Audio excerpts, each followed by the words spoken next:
ওয়াজ করবেন না। যে যেখানে আছে তারা ক্যামেরাটা ঠিক করে আবার বসে যাবে। এটা আমার নওগাঁর মাটি, এটা ভদ্র মানুষদের মাটি। এখানে অভদ্রতা করলে চলবে না যুবক।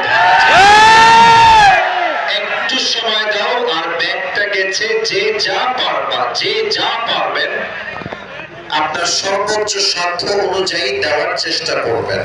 আচ্ছা, আমার কিছু বিষয় ঠিক করতে হবে আজকের মাহফিলে। নাম্বার 1, সাউন্ড সিস্টেমে কে আছেন? বক্সের দায়িত্বে বামে না ডানে? এই সাউন্ডে ওয়াজ হবে না ভাই, এটা সাউন্ড না।